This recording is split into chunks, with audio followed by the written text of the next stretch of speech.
Hi, everybody. We are back with Take Your Medicine, standing on papers. This is Bennett. I'm Benny.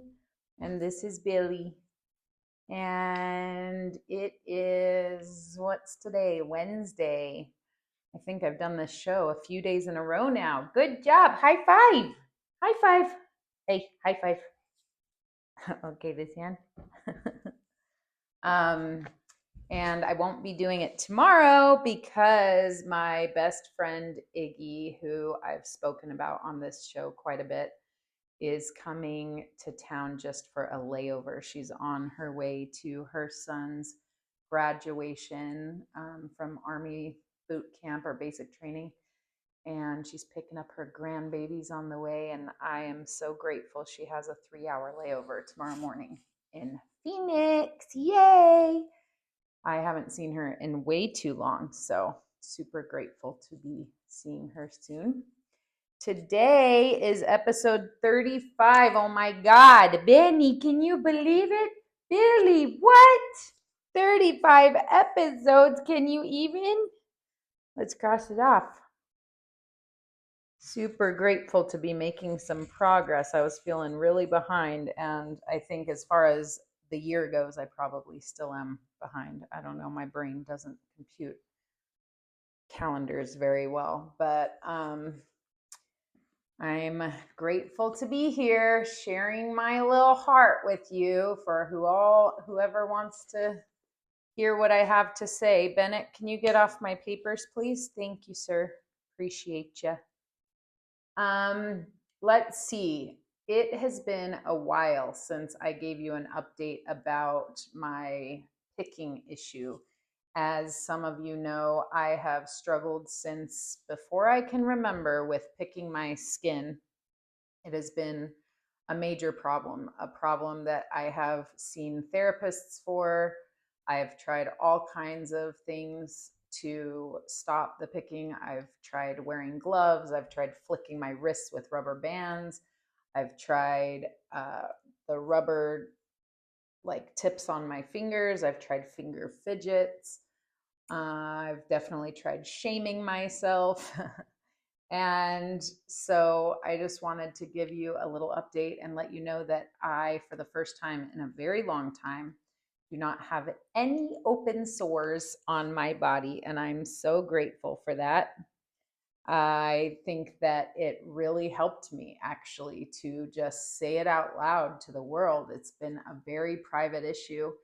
And I have shared on other platforms, I think on TikTok and maybe Instagram, pictures of my legs. I have scars all over my back, my legs, my arms, and it's always been something that is not the funnest to share, and so I've kept it very private. And especially somebody like me who's always had a bit of a perfectionist complex, it's embarrassing and it's shameful to have an issue that I just can't seem to get control of. And I have been through other issues that I couldn't seem to get control of as well.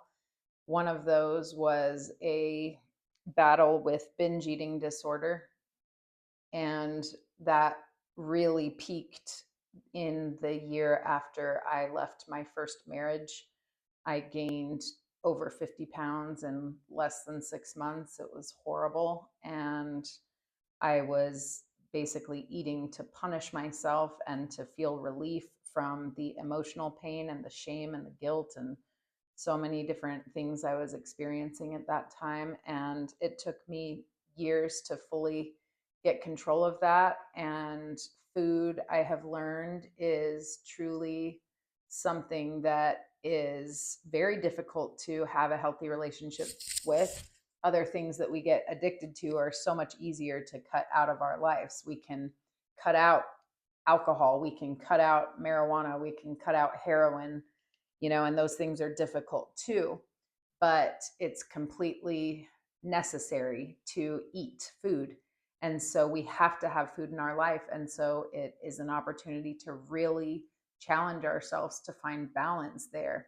And it's still not something I have 100% figured out, but I have come a really long way. Veganism has helped me. I have literally cried tears for cheese as I have struggled to go completely vegan in my life. And it's been, I don't know how many years, maybe like 5 years or something. I'm not sure. I have it in my calendar every year, April 6th or April 10th. I can't remember, but is when I started fully going vegan.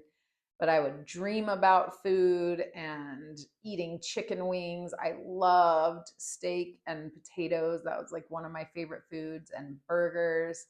And so food has always been something that I've used to ground myself and feel safe, and just it's been a journey to find the balance with that. And I'm really grateful to be where I'm at.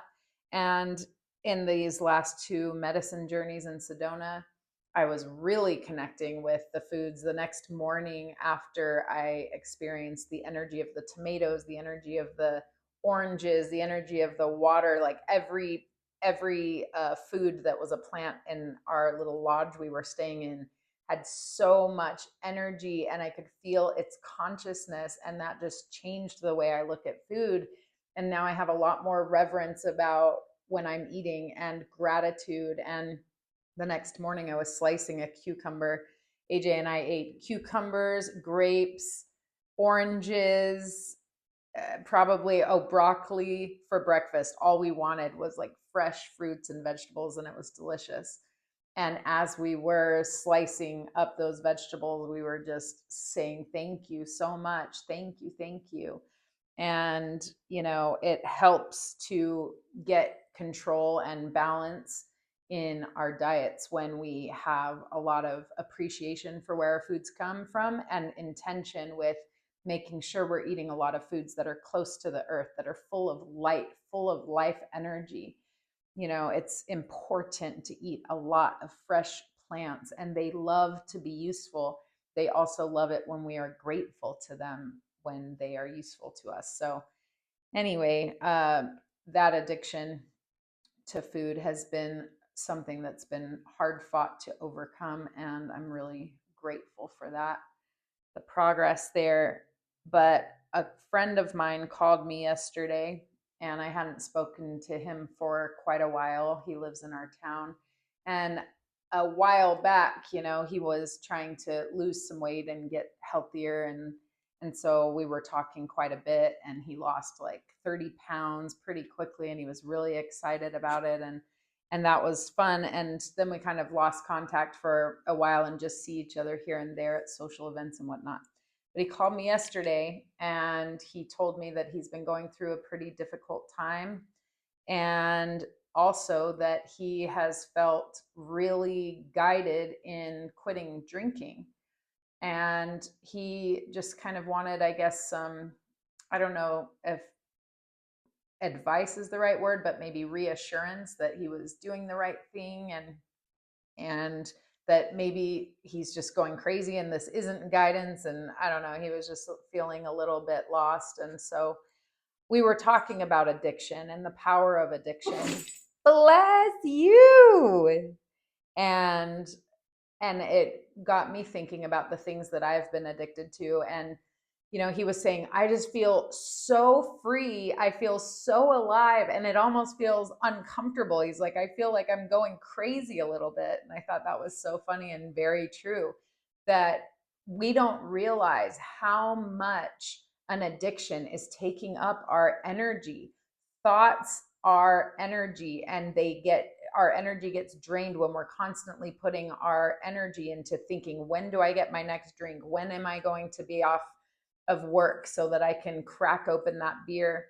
And then it drains our energy because we have shame about it the next day when we're feeling all hungover and yucky and heavy in our energies. Then we're thinking, oh, I shouldn't have done that. No. Then 4 or 5 o'clock rolls around, and it's like, oh, I just can't wait for a drink. I need a drink. And all of that energy is freed up when we choose to cut something like that out of our lives. All of a sudden, there's consciousness space, there's life energy that is not being used up on those thoughts about, when do I get my next drink? When do I get my next hit? And it got me thinking about the freedom I feel from marijuana and the experience I was able to have with connecting with the marijuana plant in Sedona recently, and the lesson the plant taught me about how powerful of a teacher and guide this plant can be, and all of our plant medicines, when we have a balance and when we have respect and reverence and when we are not dependent in any way on those substances.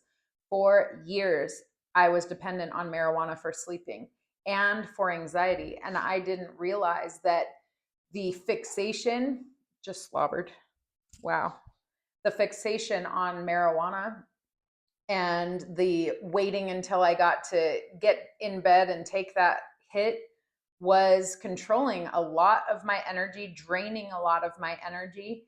And it was causing my life way more anxiety than it was helping. And I really didn't realize that. I thought all of the anxiety that I was feeling was just naturally in me from trauma or whatnot.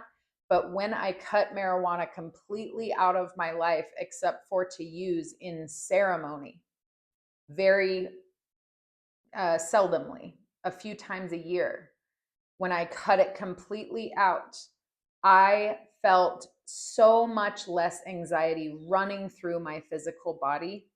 And I'm dreaming for the first time in over 20 years. I'm so excited. I'm excited to go to bed every night because my dreams are so vivid and interesting. And I feel like I'm literally getting to get glimpses into other lives that I am living. They are wild and so cool. And I'm learning. The other night, I connected with the moon in my dream, which was so interesting because I've never felt really connected to the moon.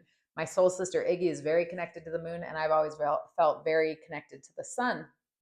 But the moon was giving me all of this God energy through each of my chakras, and it was wild and so cool. And so that has also been a blessing that has come from quitting being dependent on the plant of marijuana. And so I just think that we all have these attachments, and it is part of our human experience to learn how to get our power back from anything we are feeling addicted to.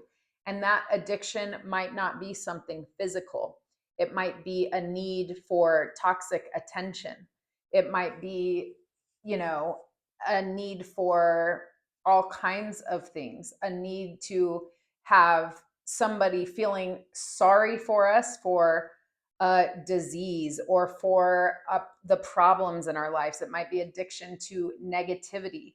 I have really tried in my life to overcome an addiction to negativity. I was just showered with a lot of negativity as a little kid, and my thought processes were to see things through a filter of negativity. And also an addiction to stress, an addiction to busyness.